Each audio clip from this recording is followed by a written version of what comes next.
বিসমিল্লাহির রহমানির রহিম। আমাদের এখানে যে বিক্রিয়ার অংশটি আমরা দেখতে পাচ্ছি, 1 নম্বরে লেয়া আছে সোডিয়াম ক্লোরাইড, সিলভার নাইট্রেট। এই দুটো যুক্ত হয়ে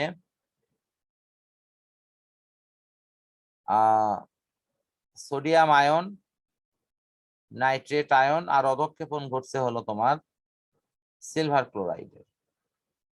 তার মানে এরা পরস্পরের মধ্যে তাদের যে সাথী সেটা বিনিময় করছে, করার পর অপেক্ষাকৃত কম সক্রিয় যে মৌলের ক্লোরাইড অর্থাৎ সিলভার ক্লোরাইড এটি পানির তলায় তলানি আকারে অধঃক্ষিপ্ত হয়েছে।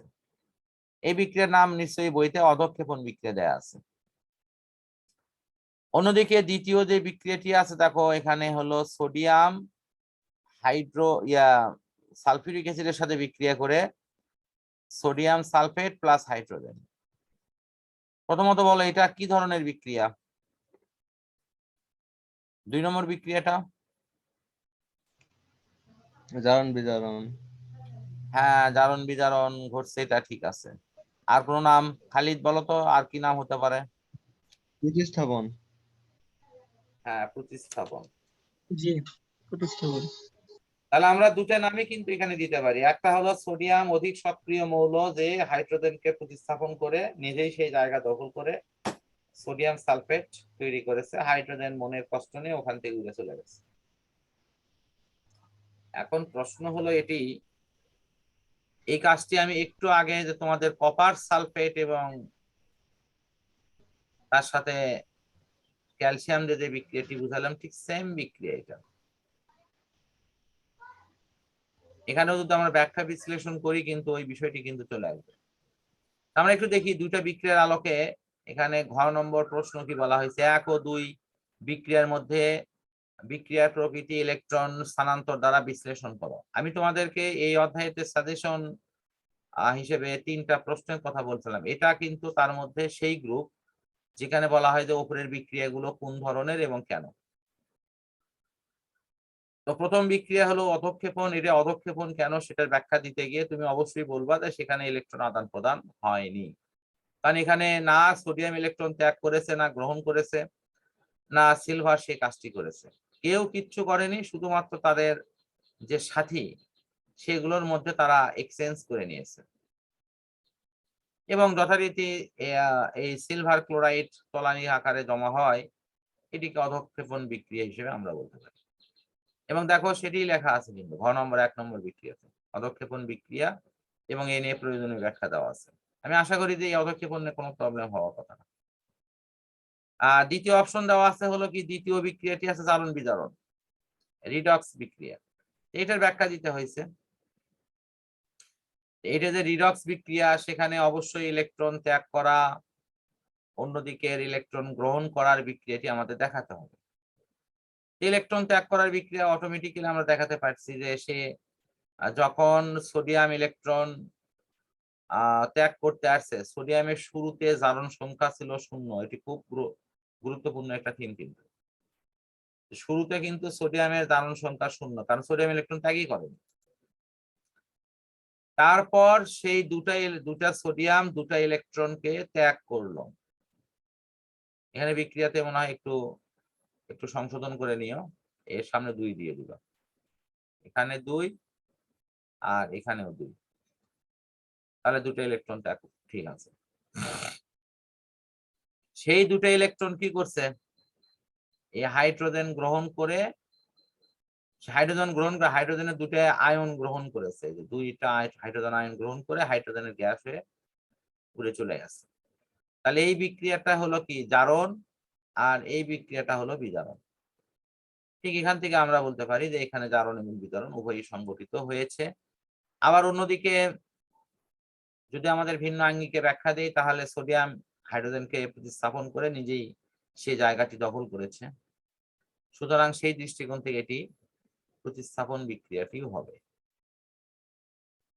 আমাদের যেহেতু এখানে ব্যাখ্যা চাওয়া হয়েছে ইলেকট্রন স্থানান্তর নিয়ে, তাহলে সেখানে কিন্তু আমাদের এই প্রতিস্থাপনের বিষয়টি বলার প্রয়োজন নেই, কারণটা কি? কারণটা হলো এখানে ইলেকট্রন স্থানান্তর কথার মধ্য দিয়েই তোমার অ্যান্সারটা সীমাবদ্ধ থাকে।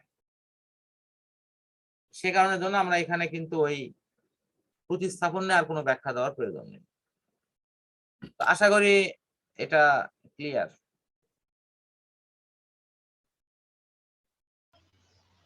জি স্যার।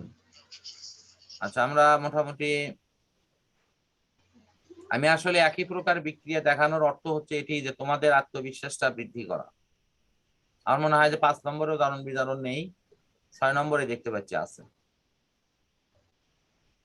6 নম্বরে একটু দেখি, 6 নম্বর দেখে আমরা দারুণ বিধানের উপর আলোচনাটা মোটামুটি শেষ করব। 1 ও 2 নম্বর বিক্রিয়ার মধ্যে কোনটি নন রিডক্স বিক্রিয়া ব্যাখ্যা করো। আমরা 1 এবং 2 নম্বর বিক্রিয়া দেখি। 1 নম্বর বিক্রিয়া, এটা আমাদের তো একটু ইতিপূর্বে ধারণা হয়ে গেছে। 1 নম্বর বিক্রিয়াটি কি? এটা হলো পানির মাধ্যমে বিশ্লেষণ, আর্দ্র বিশ্লেষণ। আর 2 নম্বর বিক্রিয়াতে ফেরাস আয়ন ফেরিক আয়নে পরিণত হলো, অর্থাৎ যোজনীর পরিবর্তন হলো। 3 নম্বর বিক্রিয়া যথারীতি ওই আগেরটাই কিন্তু দিচ্ছে, দেখো খেয়াল করে, ওই যে সেই ক্যালাসন বিক্রিয়া। জি স্যার। তাহলে প্রশ্নের কিন্তু এক ধরনের রিপিট কিন্তু তোমার, তার মানে যারা এই 17 সালের পড়াটা পড়ছে তাদের কি ওই 18-19 সালের প্রশ্ন অ্যান্সার করতে গিয়ে খুব বেশি বেশি সমস্যা হয়েছে বলতো? না। এই জায়গাটা কিন্তু আমি নিজেও রিসার্চ করে দেখেছি। ঠিক আছে, যে তোমাদের আগের সালগুলোর পরের প্রশ্নগুলো কিন্তু ওই ধারাবাহিকতা থেকেই আসে। এক ধরনের মানে তারা ইয়েটা ধারাবাহিকতা মেনটেন করে। তা আমাদের তো আসলে ওই গবেষণা করে তো কেউ করে না, যে কারণের জন্য তারা খালি মনে করে যে প্রশ্ন কই থেকে আসলো। আর এই জন্যই আমি কিন্তু তোমাদের এই অংশগুলো পড়ার ব্যাপারে একটু মানে জোর দেবো যে তোমরা অবশ্যই এগুলো কমপ্লিট করার পরে দেন অন্য বোর্ডের প্রশ্নগুলো কমপ্লিট করো। তাহলে আমরা এই যে গ নম্বরে বলা হয়েছে যে কোনটি রিডক্স কোনটি নন রিডক্স কোনটা কি সেটার উপর ব্যাখ্যা, আমরা জারণ বিজারণ কেন্দ্রিক ব্যাখ্যাটা আমরা দেবো। আমরা গ নম্বর প্রশ্নটা একটু দেখি। তাহলে 1 এবং 2, 1 তো নন রিডক্স বিক্রিয়া, এটা তো আমরা নিশ্চিন্তে বলতে পারি, কারণ এখানে ইলেকট্রন আদান প্রদান কি হয়েছে? না, হয়নি। 2 নম্বরটা অবশ্যই রিডক্স বিক্রিয়া, কারণ সেখানে ইলেকট্রনের আদান প্রদান ঘটছে। খালি তুমি বুঝতে পারছো তো?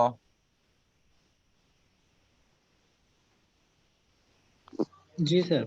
আচ্ছা, তাহলে আমাকে একটু বলো তো, এই যে 2 নম্বর বিক্রিয়াটা যে রিডক্স বিক্রিয়া, এটার ব্যাখ্যাটা কি হবে? খুব সংক্ষেপে, একটু আগে কিন্তু পড়ানো হলো। এই যে ফেরাস ক্লোরাইড ক্লোরিনের সাথে যুক্ত হয়ে ফেরিক ক্লোরাইডে পরিণত হলো, এটা কিভাবে রিডক্স বিক্রিয়া হলো? এই যে ইলেকট্রন গ্রহণ করলো, কে গ্রহণ করলো? ক্লোরিন। এই ক্লোরিন ইলেকট্রন গ্রহণ করছে, কার কাছ থেকে করছে?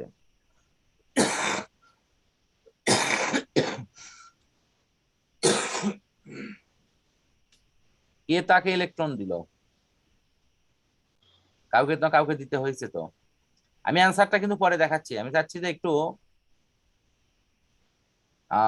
মানে ওই ইলেকট্রন ত্যাগ করলো আর কি, কে ইলেকট্রন ত্যাগ করছে তাহলে? যেটা আপনি ঘর করছেন ওটা। এই যে এই যে এই যে এখানে তো পার্টিকেল দুটো, একটা ফেরাস ক্লোরাইড আর একটা হলো ফেরিক ক্লোরাইড। এই দুই ধনের মধ্যে কে ইলেকট্রন ত্যাগ করলো? একটা ফেরাস ক্লোরাইড আছে আর একটা হলো ফেরিক, আর হলো ক্লোরিন আয়ন আছে, মানে পরমাণু আছে। ক্লোরিন আয়নটা ইলেকট্রন ত্যাগ করছে। না না না, তুমি মনে হয় ওই এটা ভুলে গেছো আবারও। এই যে ফেরাস আয়ন, এই যে ফেরাস আয়ন, দেখো এই যে এটা, এটা ভেঙে জি। যাবে। এটা ভেঙে যা ফেরাস আয়ন ফেরিক আয়নে পরিণত হয়, একটু আগে দেখালাম কিন্তু। কি তাই হবে না মাহমুদ? জি এই যে স্যার। দেখো, আমি আমি ওই অ্যান্সারে যাওয়ার আগেই তোমার আগে এই ব্যাপারটা একটু ক্লিয়ার করি। ইয়া খালিদ একটু খেয়াল করো। সেটা হলো এই যে লোহা, সেটা আছে ফেরাস আয়ন আকারে। কৌশলটা খেয়াল করো, এটা ভেঙে যাবে, সেটা হবে হলো তোমার এরকম ফেরাস আয়ন, আর হলো এখানে ক্লোরিন, এটা ক্লোরাইড আয়ন। আচ্ছা, এটা হলো হওয়ার পর এই যে ফেরাস আয়ন সে আবার কি করছে, তখন সে এসে ইলেকট্রন ত্যাগ করছে, কারণ তারও আরো ইলেকট্রন ত্যাগ করার সুযোগ আছে, কারণ তার যোজনী 2ও আছে 3ও আছে। সে ইলেকট্রন ত্যাগ করে এটাকে ফেরিক আয়নে পরিণত করছে। দেখো প্রথম বিক্রিয়াতে কিন্তু আমি এটাই পড়াছিলাম, মনে করে দেখো।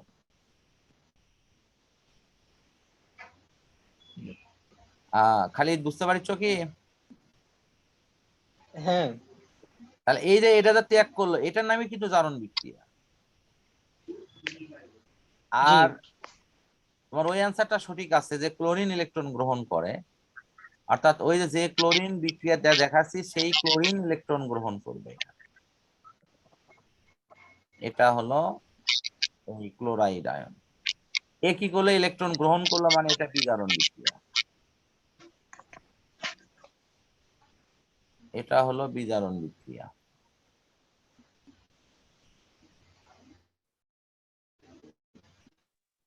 তো আমরা একটু দেখি মূল উদাহরণে যাই, তাহলে আরো বিষয়টা ক্লিয়ার হবে। গ নম্বরে 1 ও 2 বিক্রিয়ার মধ্যে 1 নম্বর বিক্রিয়াটি নন রিডক্স, কারণ এটি আদ্র বিশ্লেষণ, এটিতে ইলেকট্রন আদান প্রদান হয়নি। এটা মনে হয় আমরা বুঝছি, পানি দ্বারা বিশ্লেষণ, এখানে বিক্রিয়া দেওয়াও আছে। আমরা একটু 2 নম্বরের উদাহরণটা দেখি।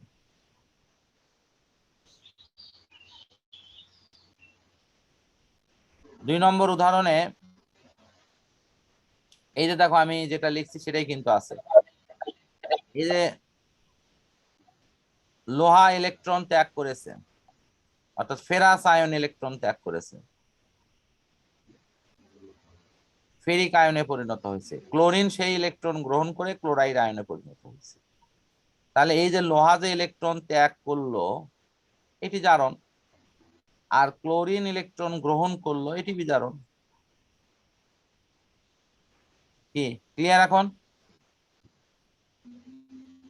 জি হ্যাঁ স্যার। জি হ্যাঁ, আজকে তাহলে আমরা এই আলোচনাটা এর মধ্যেই সীমাবদ্ধ রাখি। ইনশাল্লাহ আগামীকাল আল্লাহ সুযোগ দিলে আমরা আবার যুক্ত হয়ে পরবর্তীতে শাটিলের নীতির আলোকে যে প্রশ্নগুলো আছে এই প্রশ্নগুলোর উপর আমরা একটু রিসার্চ করব। তো পরিশেষে জি সবার মঙ্গল কামনায় আজকে শেষ করছি। আল্লাহ হাফিজ।